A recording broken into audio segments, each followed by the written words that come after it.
It's my great pleasure to be among my professors and colleagues at Ain Shams University. It's really a pleasure to be moderating this session with Professor Amr Shafi, who would I cannot say many words about Amr. He's a great friend of mine and a brother. Yes. Actually, and thanks for giving me the opportunity to be here today with you. The discussion that Professor Amr Shafi will shed about through the MSD symposium is the evolving treatment landscape in the metastatic RCC, the role of IOs-based therapies. And I'm quite sure that Professor Amr will give us a great talk, and it will enlighten our decisions in how to manage our patients. So the floor is all yours, Professor Amr. Okay, thank you. Thank you, Dr. Ahmed, for the nice introduction. It's always good to be introduced by a friend, so definitely a boost. Thank you again for being with you. This is Ain Shams University Conference, so this is my home, and I'm always happy to join chair. And I thank the organizing committee for the great effort, and IRIS for their outstanding technical work. I'm going to start my talk. I'll start by sharing. This is a symposium by MSD. However, we try to make the knowledge presented in this presentation as neutral as possible to all kind of information regarding this area. So I will share my screen. Okay, I'll just remove this from my site. Okay, perfect. So I'm talking about the evolving treatment landscape in metastatic renal cell carcinoma, the role of immunotherapy-based treatment. This is my disclosure. So basically, RCC is divided into three main subtypes based on cell biology. We know that clear cell renal cell carcinoma takes the biggest chunk, with around 80% of the cases, and non-clear RCCs take around 15%, with the most famous, mostly papillary and chromophobe. And there is some very small variant of unclassified RCCs. Mostly, we can see RCC either by presentation in a metastatic setting, or in sometimes we see it in early stages. But if we see it in early stages, surgery is curative for around 70 to 80% of the early stages ones.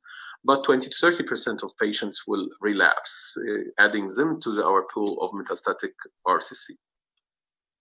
So we pass a long way in the evolution of treatment from metastatic RCC and adjuvant treatment from 2005 till 2018. This is a cartoon explaining this. The greenish ones on the top are for the drugs approved as first-line therapies, and the brownish, reddish color on the bottom are for the second-line approved therapies. We know we started by sunitinib in 2006, mTOR inhibitor temsirolimus didn't get quite a chance here in Egypt, followed by pazopanib and the vascular endothelial growth factor inhibitor bevacizumab plus interferon, also approved in the 2009. Then sunitinib as an adjuvant treatment was started to be discussed in late 2016. Also capivasertib, a very remarkable drug, a tyrosine kinase inhibitor, was also approved based on a phase 2 study in 2017. Also, all this as a first-line treatment, and then a PD-1 inhibitor, nivolumab plus ipilimumab, phase 3, checkmate 214, was approved as a first-line treatment in 2018. Regarding the second line, it will be TKIs, sorafenib, everolimus, axitinib as second line in 2012, nivolumab for the checkmate 025 in 2015, capivasertib again, and the TKI plus mTOR inhibitors, lenvatinib and everolimus, phase 2, also approved as second line treatments.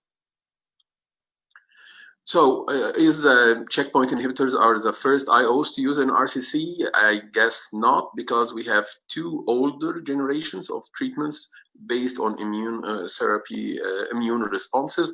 The high dose interleukin-2 with an overall response rate of 16% and 60% with 6% durable complete response. However, if anybody remember, it was a very, very tough drug with a very potentially severe toxicities. Most enough to say capillary leak syndrome. That's enough. Also, another one from the old immunotherapies, if you can say that, there was the interferon alpha, where it was compared with Velby versus Velby, and the progression-free survival was around 3 months, and overall survival of around 15 months. Cutting to the chase, going to the checkpoint inhibitors, we start with the pembrolizumab-based therapy data we have as the RCC. First slide about the axitinib, because this will be a partner for the immunotherapy in multiple trials. Axitinib is a tyrosine kinase inhibitor, mainly on the VEGF receptors 1, 2, and 3, and it usually prevents the formation of new blood vessels, the angiogenesis.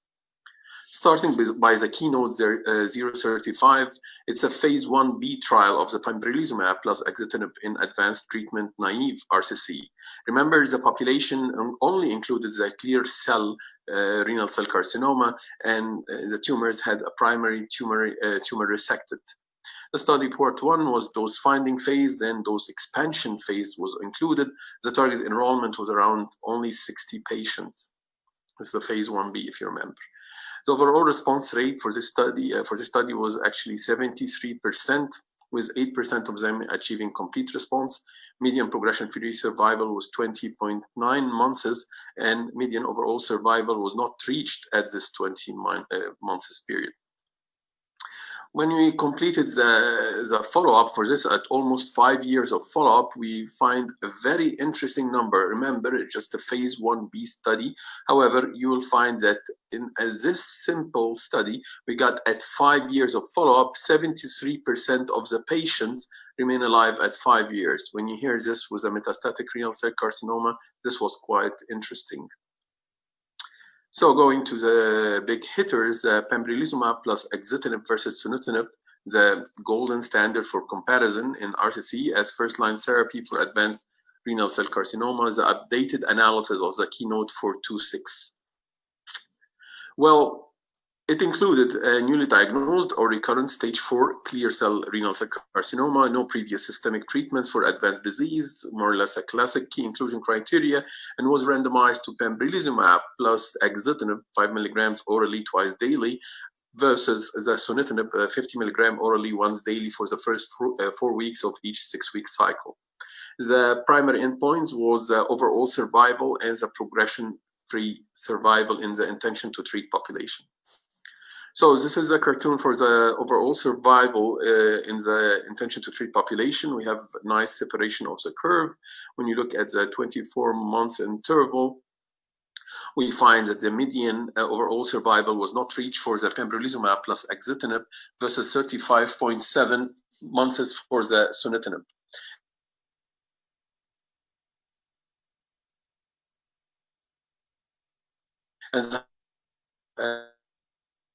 And regarding the progression-free survival in the intention to treat population, the hazard ratio is 0.71, and the p-value was statistically significant. And if you look at the median progression-free survival was 15.4 months versus 11.1 months.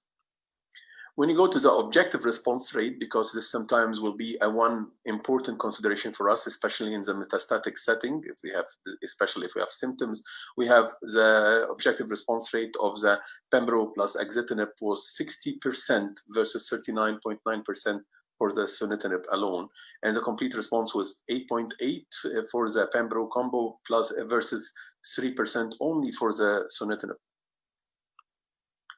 If you go to the risk factors, if you consider the IMDC favorable risk factors, you look at the OS, PFS, and the overall response rate. In the overall survival part, we didn't find really a gain with a hazard ratio of 1.06. In the PFS, we find a separation with a hazard ratio of 0.79. We got an overall response rate of 70% versus 50%. All this, if you remember, in the favorable risk group. When you go into the intermediate/poor risk group in the same criteria, OS, PFS, and the overall response rate, the separation here is definitely more clear, with the median overall survival not reached at the pembro combo arm versus 28 months for the sunitinib. We also find a progression-free survival has a ratio of 0.69. Clear a nice benefit, and the overall response rate again of 55% versus 35%. Going to the keynote for 426 in the patient who have a presence of sarcomatoid features, because this is a part you can see with a clear cell renal cell carcinoma variant. In this subset, we find the pembro plus axitinib also have an advantage regarding the progression-free, regarding the overall response rate, 58% versus 31%.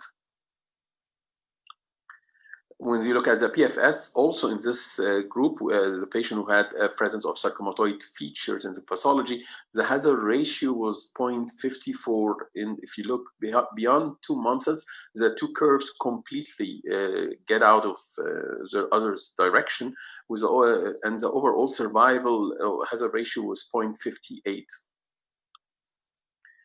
Talking about toxicities, it comes because we want to make sure that we're not paying a lot of toxicities for this nice results, nice outcomes. If you look at the grade 3 to 5, you got 66% versus 62.4% for the sunitinib arm. And main toxicity mainly was considered was diarrhea, hypertension, hypothyroidism, and elevated liver functions. Based on this data, FDA approved pembrolizumab plus axitinib for advanced renal cell carcinoma, regardless of PD-L1 expression across all risk groups. So it is approved either your favorable, poor, or intermediate risk factors. However, in the poor intermediate risk factor, it was categorized as a category 1 due to the outstanding benefits and hazard ratios that was achieved in this subset. Also, there is a study, Keynote 427, which has 2 cohorts. It's a phase 2 study for clarification for recurrent or advanced metastatic clear cell or non-clear cell carcinoma. The cohort A for the clear cell and the cohort B for the non-clear cell, where they received pembrolizumab single agent, and the overall response rate was the primary endpoint for this study. If you look at the overall response rate in total for the cohort A, you got 36.4 months. If you compare it to the favorable and the intermediate, it was a range between 31 to 39. If you compare according to the PD-L1 status, if you less than 1% for CPS, PD-L1 status is 29 months. If you got more than CPS more than 1, it's around 44. So clear advantage for the CPS more than 1 in this subset. Sarcomatoid features again got the highest overall response rate with 63%. If you go to the cohort B, the confirmed overall response rate, if you, in the overall was around 26%, the papillary got 28%, chromophobe definitely lower at the 9.5. If you got again sarcomatoid features, clearly this will get you a 42%. The PD-L1 status again here showed a separation. If you have CPS more than 1, you got 35%, CPS less than 1, it's only 10%. Remember, this is a cohort B, got the non-clear cell histologies. So the Keynote 427 cohort A, the one with a clear cell, with a single agent pembrolizumab, the median progression-free survival was around 7 months, and however, the median overall survival was not reached. Regarding the cohort B, the median progression-free survival was only 4 months, and the median overall survival again was not reached. When you talk about there is also 2 other studies I will just mention because we don't have really the outcomes for them, but there are interesting studies to look for.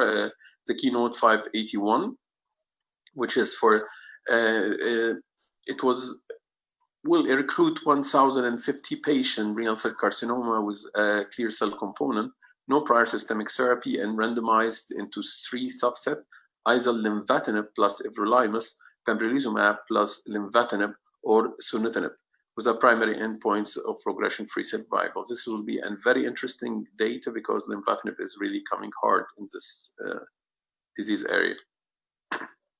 The Keynote 564 also is a study that we are looking for because this is the phase 3 randomized double-blinded placebo-controlled study of pembrolizumab as an adjuvant therapy in post-nephrectomy patient with renal cell carcinoma.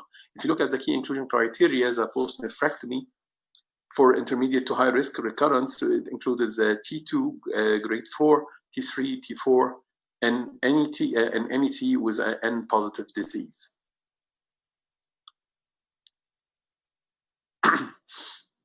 If you talk about the Nivo, if you talk about nivolumab, we got the Checkmate 025. It's a phase 3 study which included an advanced metastatic renal cell carcinoma, 1 to 2 previous regimens of anti-angiogenic therapy, randomized either to Nivo versus everolimus, and the treatment continued until confirmed progressive disease. Primary endpoint was overall survival.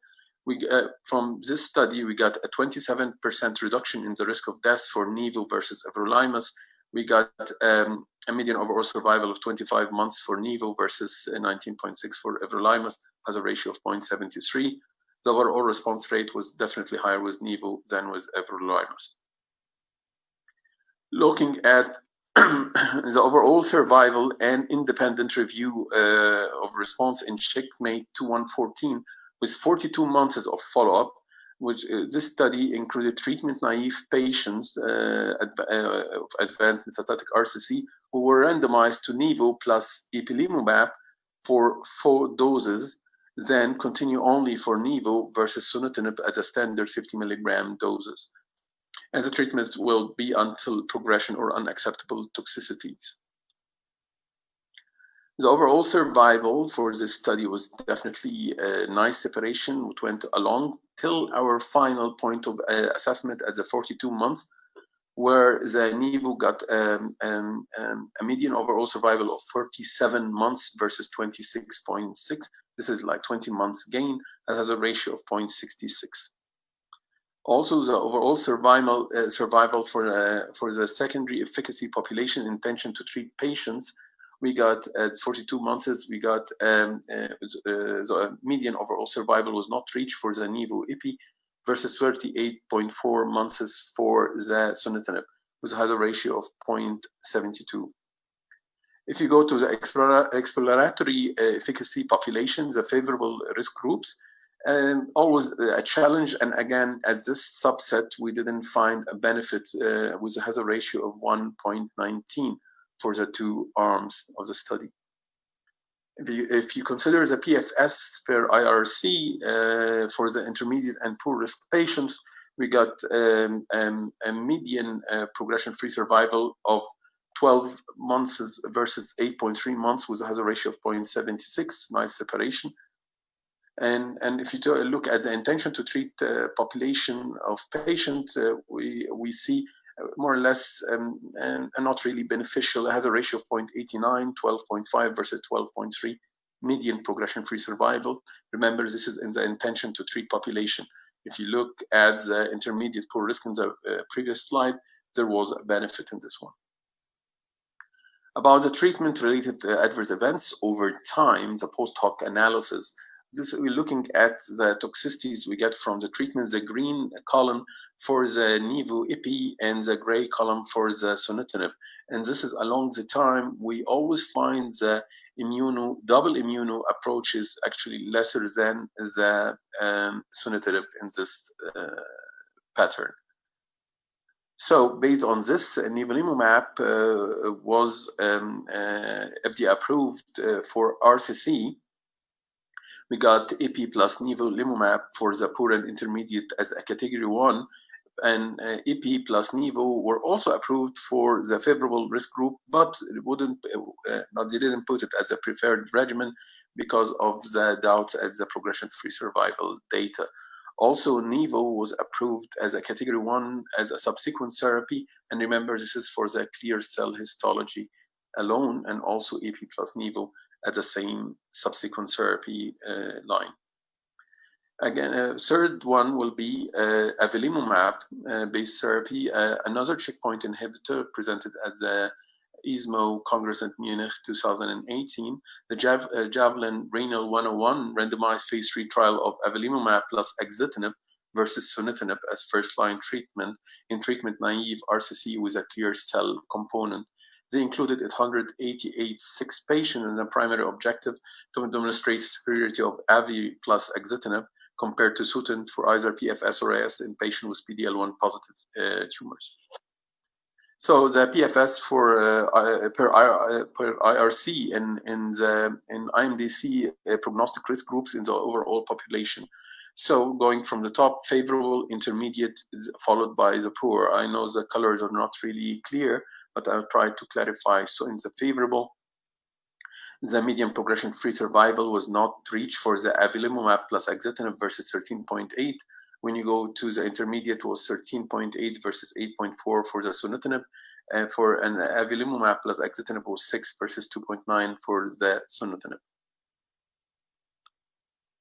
The PFS2 per investigator, things that we don't see in the previous slide, but the PFS2 was also to confirm that the benefit will be withheld even for the after further lines that have been introduced.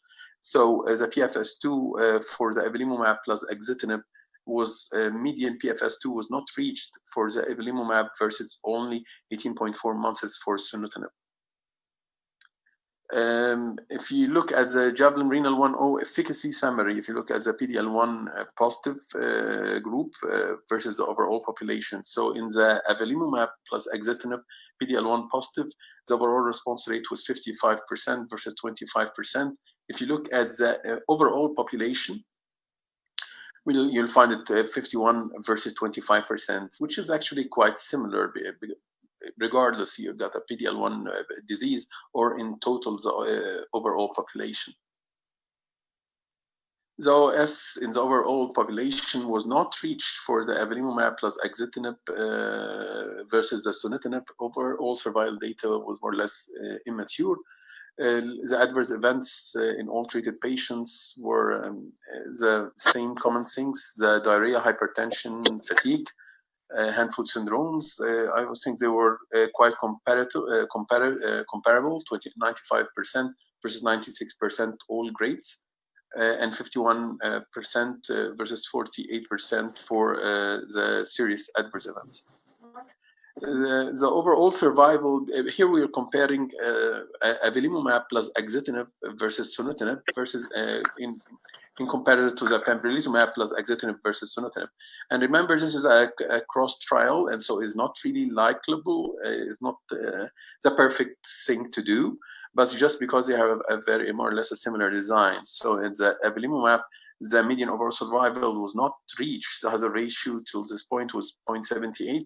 In pembrolizumab plus axitinib versus sunitinib, the hazard ratio was actually 0.53 to the advantage of pembrolizumab. So the separation clearly happened early. If you look at the curves of the pembro, you'll find an early separation of the curves versus a very, very, very slow separation, if you can say separation at the avelumab arm.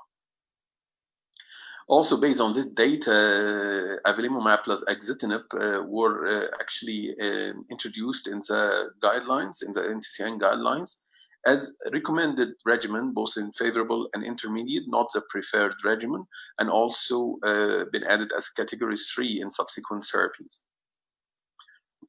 Last drug to talk about will be the atezolizumab. We have the IMotion 151, the randomized phase 3 study of atezo plus bevacizumab versus sunitinib in untreated metastatic renal cell carcinoma in a treatment-naive advanced metastatic RCC, clear cell histology, or a sarcomatoid histology. 915 patients was randomized 1-to-1, and also the primary endpoint was the PFS in PD-L1 positive patient and overall survival in intention to treat population. So the progression-free survival in PD-L1 positive was 11.2 months versus 7.7 for the sunitinib, as a ratio was 0.74. Progression-free survival in the intention to treat was 11 months versus 8 months, has a ratio of 0.83. However, when IRC and investigator assessment of PFS benefit was generally consistent in the intention to treat population. However, results differed from the investigator assessment patient in the PDL positive, and the median PFS actually shrunk to 8.9 months only versus 7.2 months to make it has a ratio of 0.93. The confirmed overall response was 43 versus 35, not quite interesting if you compare atezo to sunitinib, and the intention to treat was only 37 versus 33%. When you look at the overall survival in the PDL1 positive disease, you find that the overall survival was not reached at the atezo-beva arm versus 23 months for the sunitinib. That has a ratio of 0.68. The overall survival in the intention to treat in total was not reached for both, which has a ratio of 0.81 to this point. Remember that, and they were not statistically significant anyway. About the treatment-related adverse events, of course, atezo plus beva give an advantageous toxicity profile because the beva more or less doesn't come with a big baggage of toxicities. So it was like comparing sunitinib to a mono immunotherapy. So clear as sunitinib toxicity was definitely higher, more or less in every aspect. And thank you.